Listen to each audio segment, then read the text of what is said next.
Video না করতে করতে আর ভিডিও না বানাইতে বানাইতে একটা বাজে অভ্যাসে পরিণত হয়ে গেছে। আসলে সব কিছু ভুলে গিয়েছি, কিভাবে ট্রাইপড ঠিক করব, কিভাবে কি করব, ম্যানেজমেন্ট সব কিছু ভুলে গিয়েছি। আসসালামু আলাইকুম সবাইকে। অনেক দিগন্ত পরে আজকে হচ্ছে ভিডিও বানাতে বসছি, মানে রেসিপি বানাইতে বসছি। মানে রেসিপি বানানো বলতে আজকে দুপুরে রান্নাটাই আর কি তোমাদের সাথে শেয়ার করে ফেলতেছি।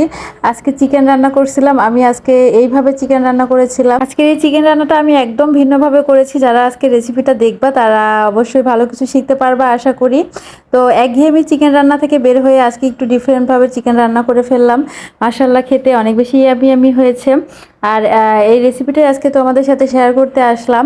অনেকদিন পরে যেহেতু রেসিপি শেয়ার করতেছি, সব কিছু ভুলে গিয়েছি, তাই ভুল ত্রুটি হলে অবশ্যই সবাই ক্ষমা করে দিবা। তো এটা ছিল আমার চিকেন রান্নার ফাইনাল লুক। মানে আমি হচ্ছে যে দেখাচ্ছি আর কি শুরুতে যে রান্নাটা শেষ পর্যন্ত অ্যাকচুয়ালি কেমন হয়েছিল।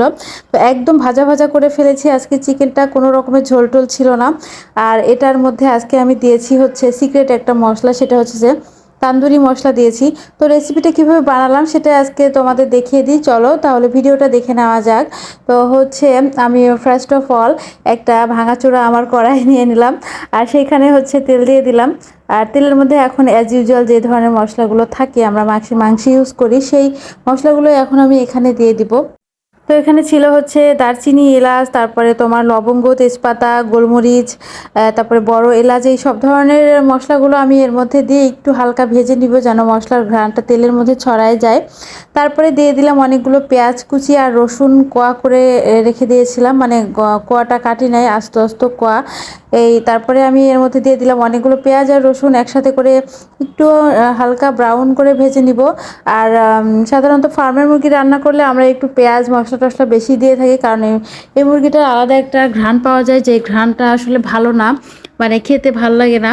যার কারণে একটু মশলা ঝাল টাল সব কিছু বেশি দিয়ে রান্না করতে হয়। তো আমি তো এইভাবে রান্না করি, সবসময় একটু ঝাল টাল মশলা টশলা বেশি দিয়ে রান্না করি। দেন এইখানে হচ্ছে অ্যাজ ইউজুয়াল মশলাগুলো দিয়ে দিলাম। মশলাগুলো হচ্ছে তোমার জিরা বাটা, রসুন বাটা, আদা বাটা, তারপরে আরও হচ্ছে কি কি ছিল সেগুলো দিয়ে দিয়েছি আমি। এই মশলাটাকে খুব সুন্দর করে একদম ব্রাউন করে লাল লাল করে ভেজে নিব মশলা, যেন মশলা থেকে দারুণ একটা ঘ্রাণ বের হয়। এবং আমি এখানে এখন দিয়ে দিলাম হচ্ছে তান্দুরি মশলা, মানে চিকেন তান্দুরির যে রাঁধুনি মশলাটা থাকে, এই মশলাটা দেওয়ার জন্য চিকেন রান্নাটা খেতে কিন্তু অসাধারণ হয়েছিল। তো আমি হচ্ছে চিকেন তান্দুরি মশলাটা দেওয়ার পরে এখানে আমি চিকেনগুলো দিয়ে দিচ্ছি। আর চিকেনগুলো আজকে আমি একদম ছোট ছোট করে কেটে নিয়েছি, শুধুমাত্র আমার বাবুর জন্য রানগুলো আস্ত রেখেছি, কারণ ও রান ছাড়া খেতে চায় না, এই জন্য। আর এমনি পিসগুলো একদম ছোট ছোট করে কেটে নিয়েছি, যেন সব মশলা চিকেনের মধ্যে খুব সুন্দরভাবে ভালোভাবে ঢুকে যায়।